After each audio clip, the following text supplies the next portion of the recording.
Join us next time. It happens a lot. Facebook users getting friend requests from people they barely remember from school. Well, you may want to think twice about accepting, especially after you hear this woman's story of what she describes as Facebook terror.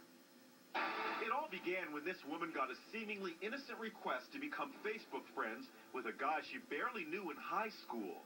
Everyone knows with Facebook, you've got all sorts of people coming out of the woodwork. Little did Elexis Hennigh know that her new Facebook friend, Travis Taylor, would, as she says, end up making her life a living nightmare. Elexis and Travis Taylor went to high school here in Manfred, Oklahoma, not far from Tulsa. She says it had been nearly a decade since she last saw him when he reached out to her on Facebook. Elexis was a high school cheerleader and a social butterfly, one of the most popular girls in school. Taylor, on the other hand, was a loner who didn't belong to any school clubs and lived an isolated life off a dirt road in this house. At first, Elexis thought he was just reaching out to her on Facebook to reconnect. May I call you sometime? Fair warning, if you say yes, I'm going to ask you to dinner. Then she realized something was terribly wrong when the messages became uncomfortably intimate. You are the first woman I can remember thinking, that's the one I would like to have children with.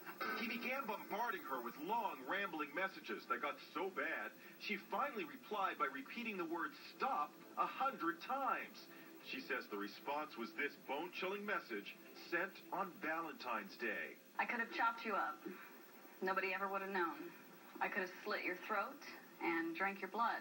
She feared he would show up at her house any second and posted, "If I am killed tonight, here's why" on Facebook, along with all the terrifying messages she says he sent her. You were afraid? Yes, terrified. Fortunately, Elexis had someone she could turn to, her own mom, who just happens to also be a cop. Immediately, she told her daughter to call police. She was freaking out. She was completely afraid for her life. Travis Taylor was arrested for planning her death and now faces 10 years in prison if convicted. Was it a mistake for you to share so much information? Yes. Deputies recovered 4 saws and a variety of knives in the suspect's home. He is being held without bail. Inside Edition continues after this.